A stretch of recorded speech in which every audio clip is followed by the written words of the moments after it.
Baik, bismillahirrahmanirrahim. Assalamualaikum warahmatullahi taala wabarakatuh.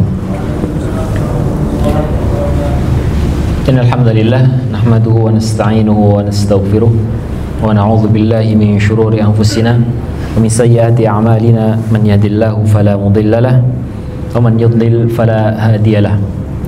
Asyhadu an la ilaha illallah wahdahu la syarika lah wa asyhadu anna nabiyyana Muhammadan abduhu wa rasuluhu la nabiyya wa la rasula ba'dah. Waqad qala Allah ta'ala, a'udzu billahi minasy syaithanir rajim, ya ayyuhalladzina amanu taqullaha haqqa tuqatih wa la tamutunna illa wa antum muslimun. Qala Rasulullah sallallahu alaihi wasallam, ittaqillaha haitsuma kunta wa atbi'is sayyi'atal hasanata tamhuha wa khaliqin nasa bi khuluqin hasan. Wa ba'd, Allahumma allimna ma yanfa'una wanfa'na bima 'allamtana wa zidna ilma. Allahumma la sahla illa ma ja'altahu sahla wa anta taj'alul hazna idza syi'ta sahla. Hibati, para hadirin, bapak-bapak, ibu-ibu yang semoga selalu dan senantiasa dirahmati oleh Allah Subhanahu wa taala. Wa bi ni'matillah walhamdulillah, kembali kita dipertemukan dalam kebaikan, menyelesaikan salah satu kewajiban, yaitu sholat fardu, sholat zuhur, kemudian melanjutkan dengan ibadah lain berupa thalibul ilm atau menuntut ilmu, yang mana mungkin sebagian dari kita yang hadir tadi ketika sholat ada yang beranjak untuk menyelesaikan hajatnya yang lain, baik itu makan atau lain sebagainya, dan kita menyelesaikan hajat istirahat kita dengan menambah fadilah lain berupa thalibul ilm atau menuntut ilmu. Maka ini selaras dengan hadis Nabi SAW, man salaka tariqan yaltamisu fihi ilman, barang siapa yang ingin Allah berikan jalan, man salaka tariqan, barang siapa yang meniti sebuah jalan, yaltamisu fihi ilman, yang ia titi itu atau yang ia jalani itu adalah jalan menuju ilmu atau talibul ilm, sahalallahu lahu bihi tariqan ilal jannah, maka akan Allah permudah jalan dia menuju surga. Al-Imam Syafi'i rahimahullahu ta'ala juga pernah berkata, barang siapa yang menginginkan dunia maka hendaknya dia berilmu, dan barang siapa yang menginginkan akhirat hendaknya dia berilmu, dan barang siapa yang menginginkan keduanya maka hendaknya dia berilmu. Maka apapun ilmu yang akan kita dapatkan, baik saat ini yang mungkin beberapa dari kita ini aja ilmunya, atau saya udah pernah dengan ilmu yang saat ini terpampang nih di depan. Barangkali mungkin beberapa dari kita sudah pernah belajar tentang ini, maka mungkin bisa jadi ada salah satu di antara kita yang sebetulnya pengen belajar tapi malu kalau sendirian. Nah, karena ngumpul gini bersama-sama supaya nggak kelihatan nggak tahu-tahu banget, maka dengan berkumpul seperti ini akhirnya salah satu dari kita bisa bergabung dan ikut juga belajar. Maka hadirin sekalian, insyaallah tema yang akan kita bahas adalah seputar nun sukun atau tanwin. Kalau sebelumnya kita sudah pernah belajar dengan Ustadz AB atau Ustadz Mujib, itu terkait tentang bagaimana makharijul huruf yang benar atau tempat kita mengeluarkan huruf. Kadang kita ngeluarin huruf ada yang dibaca, mohon maaf, lidah kita kalau orang Betawi biasa iya kan? Atau lidahnya orang Sunda juga maaf, tidak bisa pakai maaf, misal pakai fa. Atau dalnya kalau orang Jawa terlalu medok, de gitu ya, atau yang semisalnya. Itu di pelajaran yang lalu tentang makharijul huruf. Untuk saat ini kita akan coba masuk ke dalam rangkaian materi tajwid atau tahsin yang lain, itu berupa nun sukun atau tanwin. Apa itu sih nun sukun atau tanwin? Kenapa harus ada atau di tengah-tengahnya? Nun sukun apakah sama dengan tanwin? Tanwin apakah sama dengan nun sukun? Maka kita perlu tahu langkah awal supaya masuk ke dalam kaidah nun sukun atau tanwin. Yang pertama adalah pengenalan terlebih dahulu. Apa itu nun sukun atau tanwin? Ahibati, kita lihat perbedaannya. Dari bentuk tulisan, nun sukun tertulis akan seperti ini bentuknya. Mohon maaf. Kita di Indonesia itu sudah masuk beberapa metode Quran yang mudah dipelajari. Ada juga yang mungkin dapat oleh-oleh dari Saudi, dan ini skalanya internasional. Rata-rata Quran internasional bentuknya dipermudah dengan menggunakan simbol. Insya Allah kita akan pelajari selanjutnya. Jadi kalau nun sukun di Indonesia atau mushaf-mushaf yang tersebar di kebanyakan kita adalah nun sukun yang bentuknya seperti ini, nun sukun. Tapi jika kita melihat nun sukun yang ada misalnya cetakan Madinah atau mushaf Rosem Madinah, cetakan internasional, maka bentuknya ada yang seperti ini, ada yang nun tidak ditulis sukunnya, dan ini sama, nun sukun sebutannya. Maka kalau para bapak-bapak atau ibu-ibu yang ingin melihat, bisa kalau ada Rosem Quran Utsmani atau Quran Madinah bisa dilihat nanti. Baik, kemudian dilihat kalau bentuk tulisan dari tanwin adalah bentuknya seperti ini, harokat dua, fathatain, kasrotain, dhammatain. Di dalam bentuk yang lain, mungkin kalau pada bawah HP masing-masing bisa dilihat Qur'annya, apakah bentuknya yang nun seperti ini dan tanwinnya seperti ini atau tidak. Jika ya, maka bisa jadi itu Rosem Utsmani. Kemudian secara letak, nun sukun bisa berada di akhir kata, bisa juga ada di tengah kata. Sedangkan sedangkan tanwin maka letaknya hanya di akhir kata saja, karena dia bentuknya harokat. Harokat kalau yang kita ketahui bersama itu seperti huruf vokal di dalam bahasa Indonesia, a, i, u, e, o. Sedangkan kalau harokat di bahasa Arab itu ada fathah, kasroh, dhammah yang membunyikan huruf. Ini huruf tidak akan bunyi kecuali kita kasih harokat. Mana harokatnya? Apakah fathah, kasroh, atau dhammah? Baru dia bunyi. Kalau di Indonesia huruf B tidak akan bunyi kecuali dikasih I, A, atau seterusnya, gitu ya. Nah, untuk contoh seperti yang kita lihat, bentuk nun sukun biasanya ada di tengah. Kalau di sini contohnya ada di akhir kata. Man untuk nun sukun. Sedangkan untuk tanwin kita bisa lihat di sini ada kitabun bentuk dari dhammatain, kemudian ada kitabin bentuk dari kasroten, dan kitaban bentuk dari fathatain. Ini beberapa pengenalan singkat terkait bentuk dari nun sukun atau tanwin. Sedangkan untuk letaknya hanya ada di akhir untuk tanwin. Kalau nun sukun ada di tengah atau di akhir kata. Kenapa membedakan seperti ini? Dari dulu penulisannya secara singkat, orang-orang akan terpahami dengan bentuk tulisan. Orang-orang dulu terbiasa mendengarkan dari zaman Nabi atau sebelum zaman Nabi Muhammad SAW, itu terbiasa mendengarkan dan mereka paham maksud dari kata. Misalnya ketika orang menyebutkan kitabun, mereka akan paham bukan nulisnya pakai kitabun dengan nun sukun, tapi sudah paham bahwa dia tertulis hanya menggunakan ini saja. Dulu tidak ada harokat, terbantukan setelah 1 atau 2 abad pertama Hijriyah baru dibuat harokat.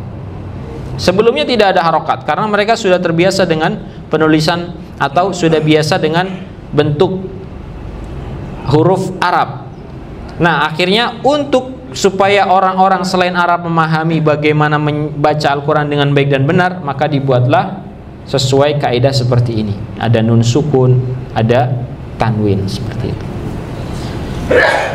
Baik, hibati para hadirin sekalian, kita lanjutkan. Ada apa aja kaidah yang ada di nun sukun ini? Kaidahnya ternyata ada 6 yang bisa atau yang sering kita ulang-ulang. Kaidahnya ada yang pertama idhar halqi, cara bacanya jelas. Tadi ada contohnya man. Ada iqlab nomor 2. Intinya merubah yang tulisannya ba jadi, kalau iqlab dirubah jadi mim.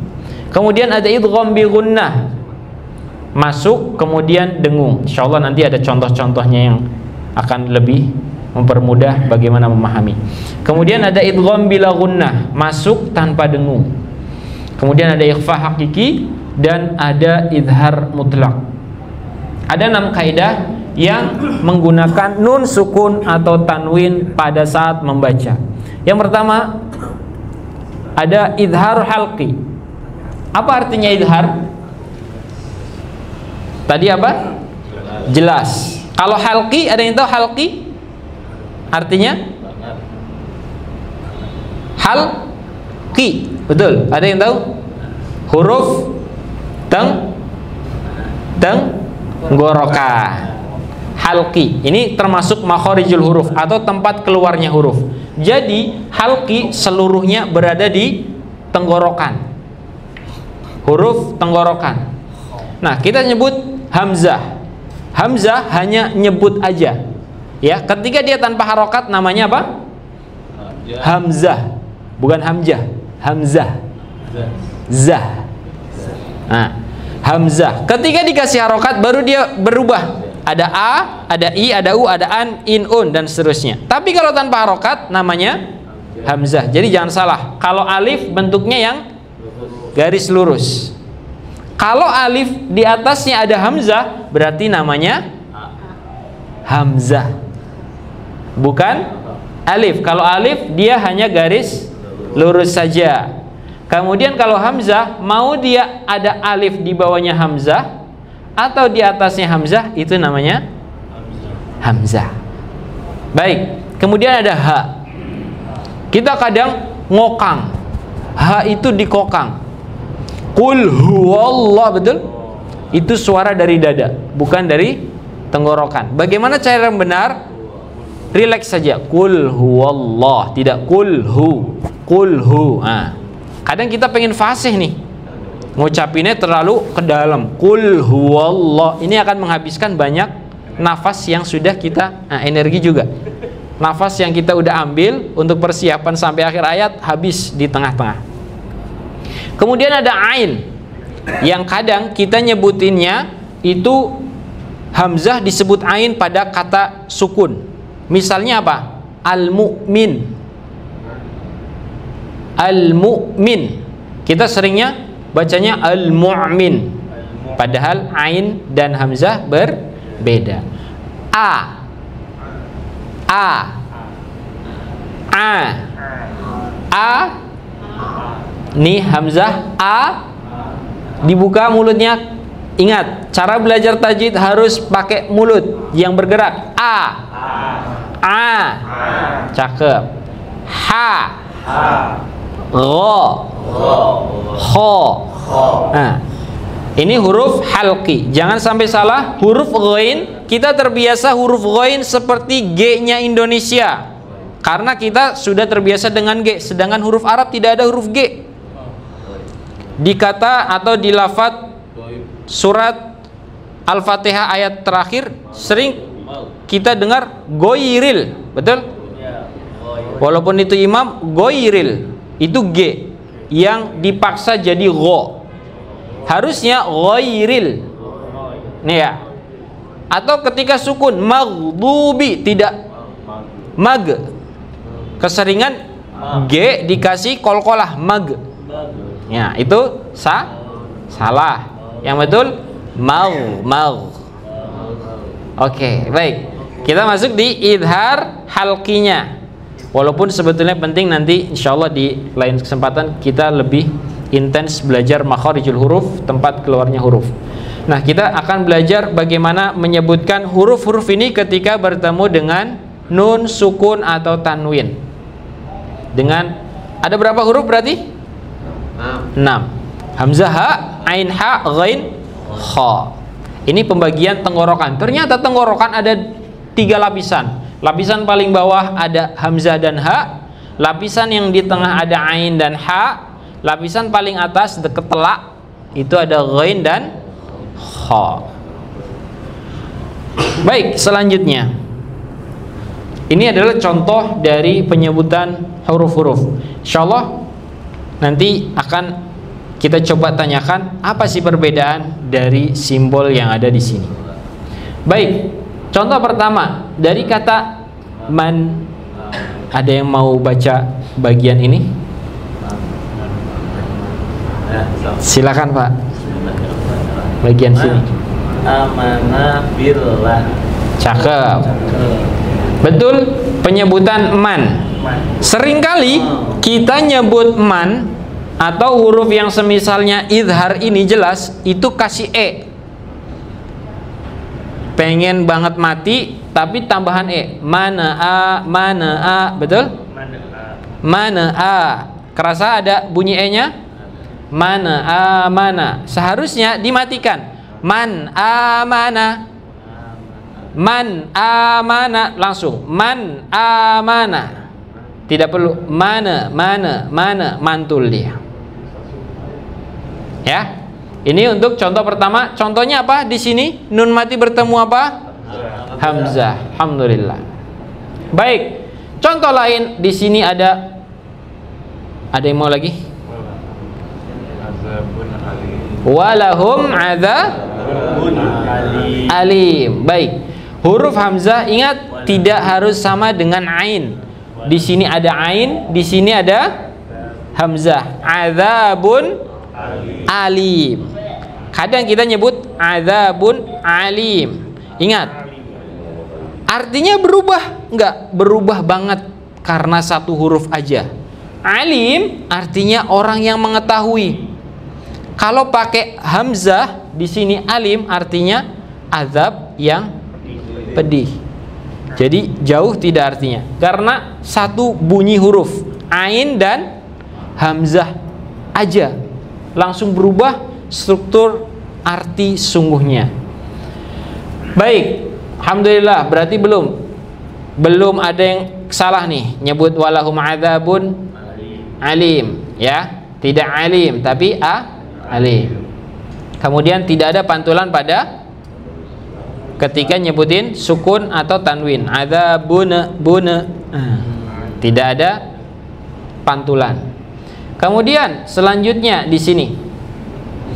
Nah, kita lihat kalau di Quran kita fathahnya berdiri atau miring gini?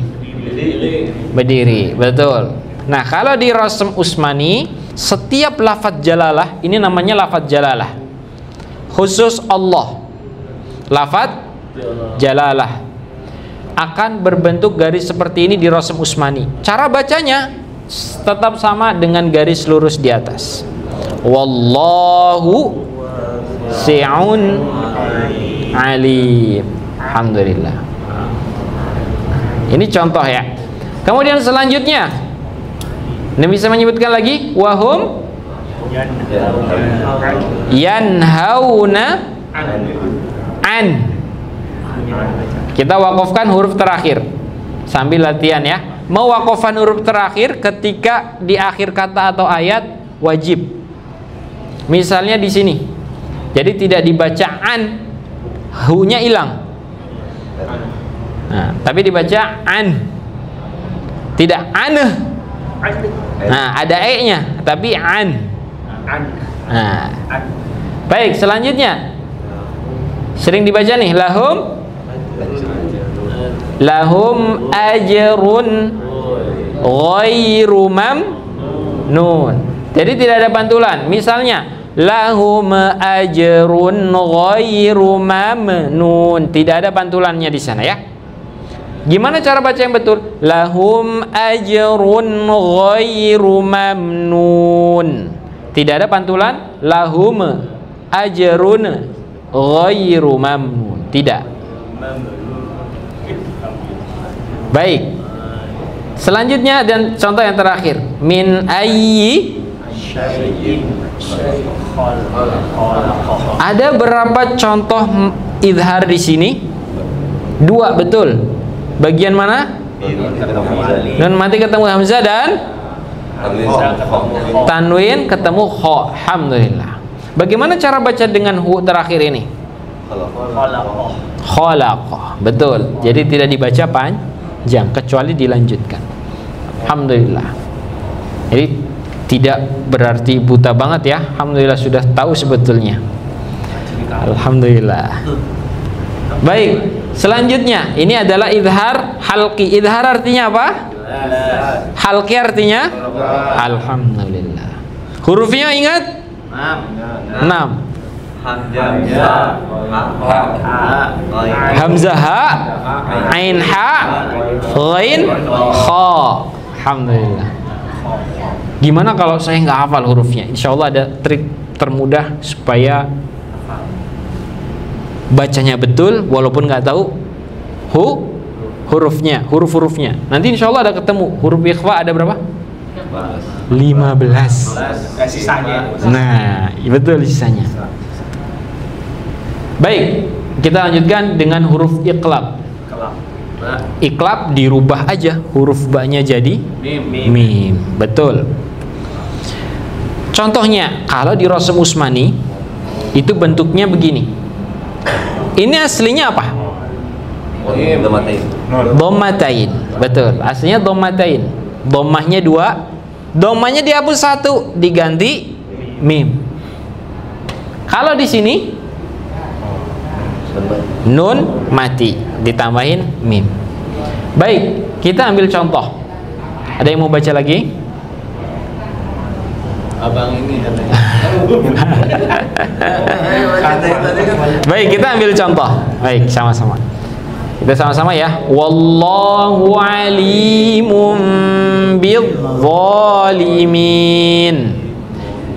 Kadang kita merubah seluruhnya jadi mim. Alimum. Mum. Yang betul adalah sedikit buka ruang. Alimun mubid. Jadi tidak seluruhnya dipatenkan jadi mim. Kita kecil biasanya belajar rubah jadi mim biar mudah supaya benar dulu bacanya. Nah, gitu ya kalau dari kecil. Tapi yang betul adalah sedikit buka rongga. Alimum bidzalimin. Baik, satu lagi contoh. Insya Allah sebetulnya sudah pada bisa nih huruf iqlab. Wa amma man bakhila was taghna. Alhamdulillah. Nah, di sini ada huruf mim tasydid atau nun tasydid, harus dibaca dengung. Baik, contoh selanjutnya. Maaf. Bagian selanjutnya dari nun mati atau tanwin. Dan ingat tadi urutannya? Nomor 3 ada idgham bi gunnah. Apa artinya idgham? Masuk. Bi dengan gunnah dengung. Alhamdulillah tahu semua. Hurufnya ada. Kalau disingkat jadi yanmu.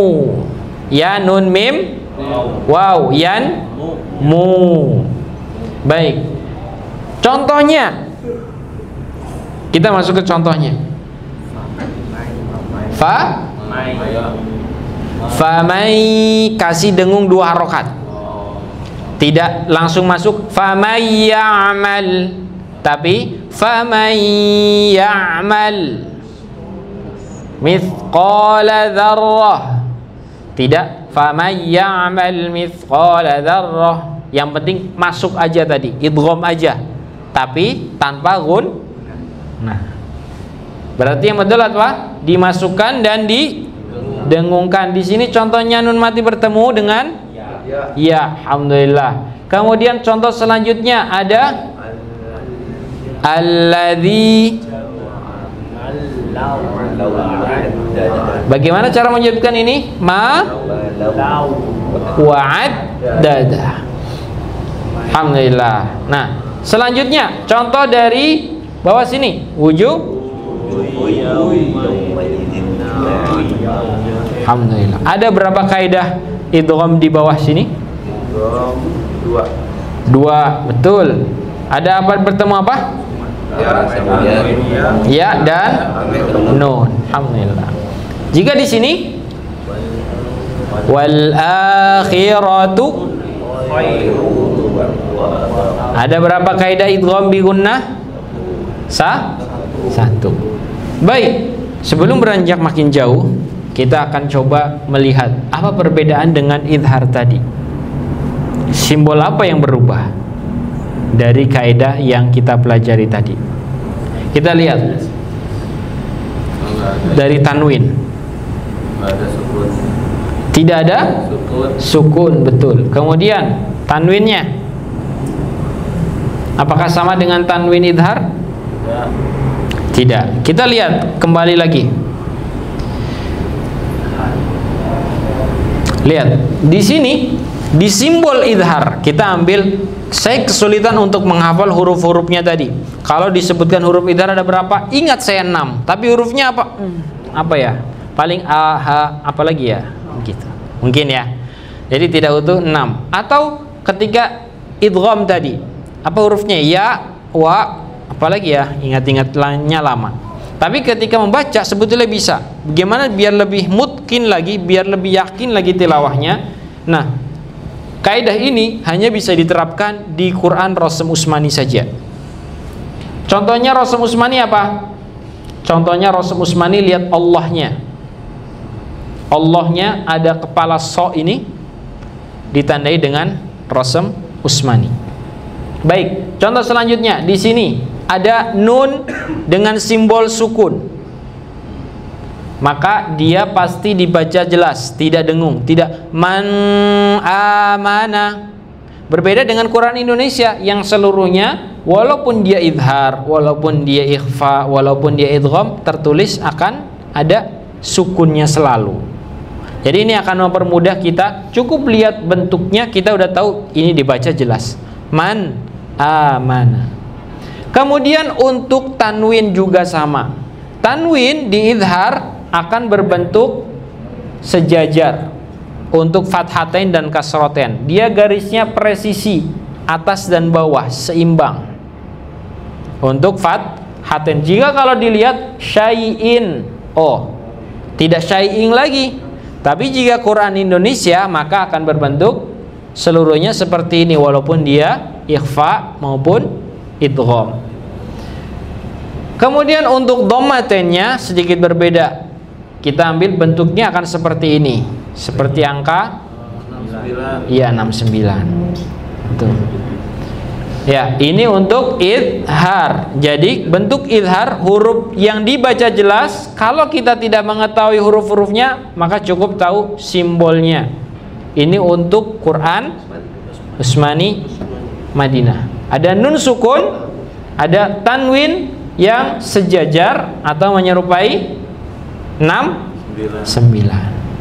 Oh, saya udah sepuh nih buat ngafal-ngafal gitu, kesulitan saya. Atau saya sibuk bekerja tapi pengen ngaji nih. Gimana ngaji yang benar? Cukup dengan ini, ya. Baik.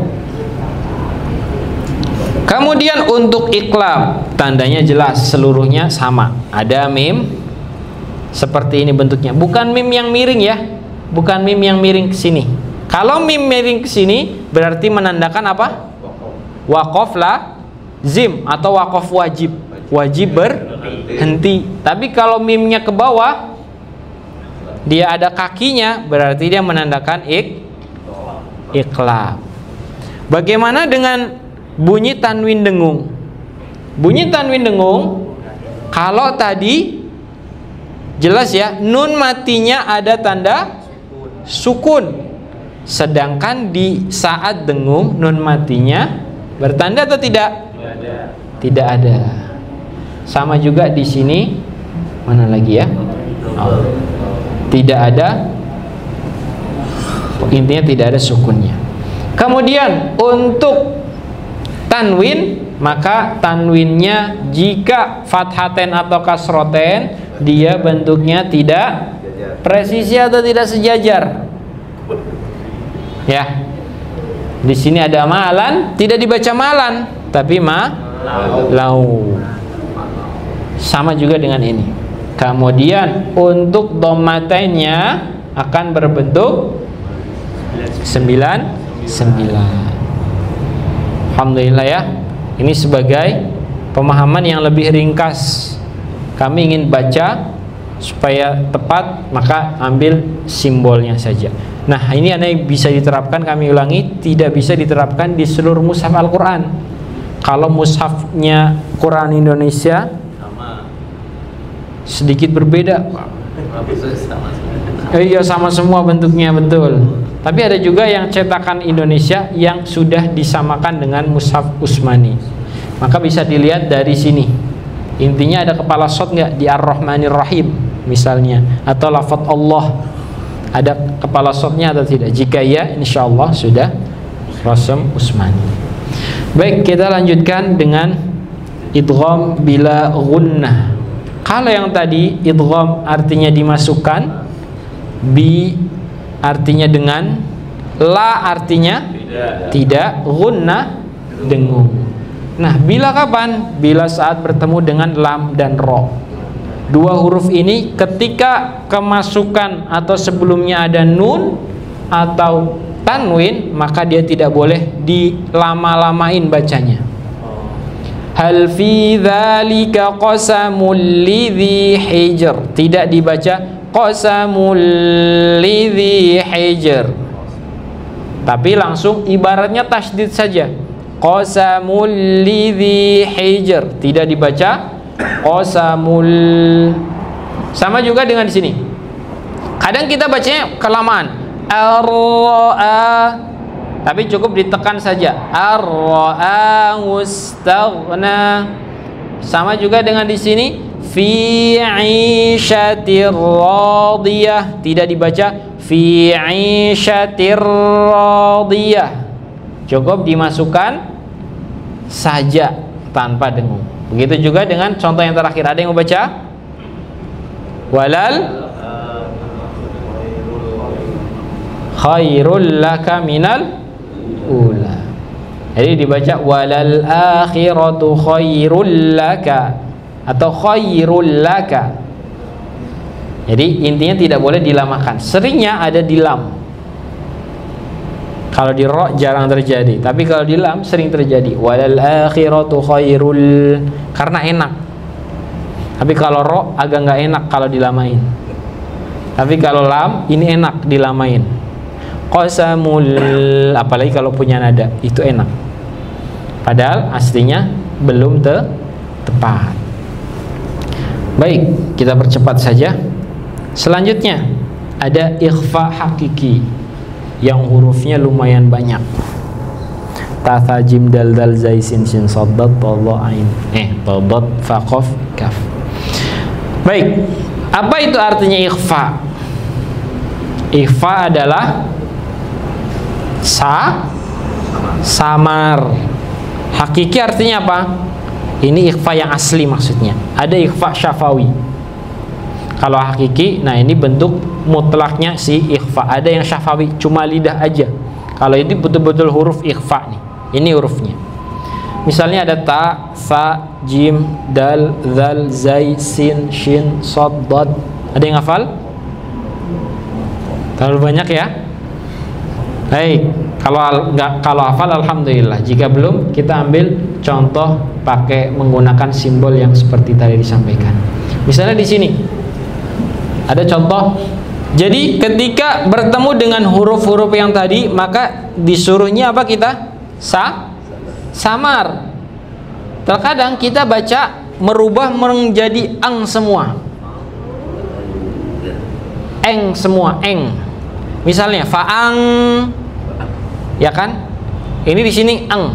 Padahal bukan huruf ang setelahnya, tapi huruf za. Jadi gimana cara bacanya? Samarkan bunyinya menjadi huruf za. Fa'anza, bukan fa'angza. tapi fa'anza, samarkan posisi bibir kita dan mulut kita seperti akan menyebut huruf za. Sama juga di sini, fa'anzartukum naran taladza, tidak narong, narong ini eng.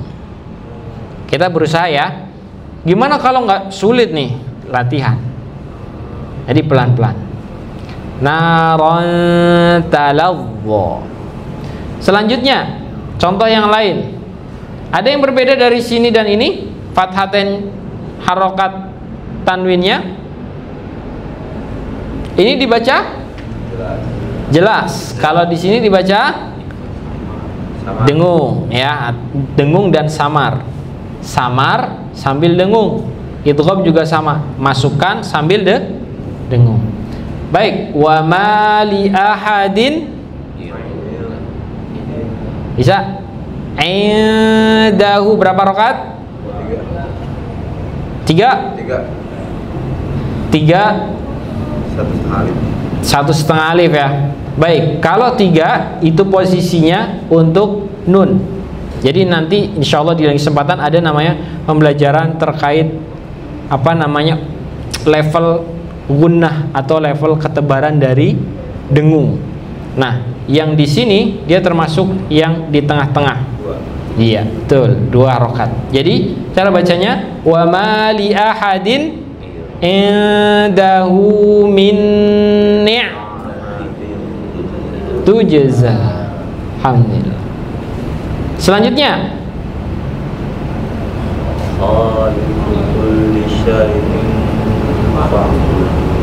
Zain khaliqu kulli syai'in fa'budu.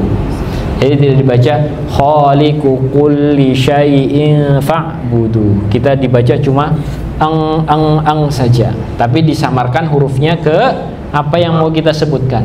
Di sini fa, di sini ada da, di sini ada ta, di sini ada ta dan za. Contoh saja. Nanti yang semisalnya juga sama. Kapan bila disebut ang? Saat menyebut huruf telak atau tenggorok, maaf, di atas tenggorokan. Huruf apa itu? Ko sama kaf. Nah, itu baru enak. Min qabl, minka. Itu pakai telak karena huruf ang letaknya nutup katup tenggorokan dan lidah. Eng. Nah, itu hanya ada di huruf qaf dan kaf. Baik, dan yang terakhir adalah idhar mutlak. Dari semuanya, walaupun rangkumannya ini di luar bacaan atau ini masuk ke dalam rangkaian materi bab bacaan di luar kaidah. Hanya ada 4 kata di Al-Quran. Syaratnya apa? Idhar mutlak ini. Idhar artinya apa? Jelas. Mutlak bisa kita artikan wajib. Wajib jelas. Saat kapan? Saat nun mati bertemu wa atau ya dalam satu kata. Contohnya apa yang sering kita baca? Kata dunia. Tadi ingat gak? Kita nun mati bertemu ya idgham bi gunnah. Tapi di sini simbolnya nun sukun. Kalau simbol nun sukun ada sukunnya berarti harus dibaca jelas. Kalau kita tahu simbolnya cukup, betul bacaannya. Kalau kita ingin memperdalam lagi, pengen tahu kaidahnya lagi, maka lihat nun mati bertemu ya dalam satu kata. Kata mana sih maksudnya? Nih. Ini ada spasi. Betul ya? Kelihatan spasinya. Setiap dari kita nih lihat spasinya. Ini maksudnya kata di dalam Al-Qur'an. Nah, di sini ada nun bertemu ya dalam satu kata, maka wajib dibaca jelas dunia. Ini yang sering katanya dunia.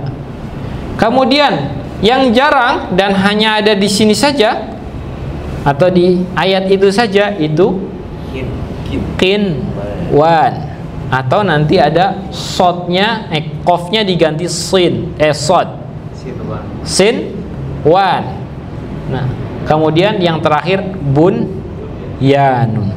Jadi 4 huruf ini atau 4 kata ini yang hanya di dalam Al-Quran itu dibaca idhar mutlak atau wajib. Idhar wajib.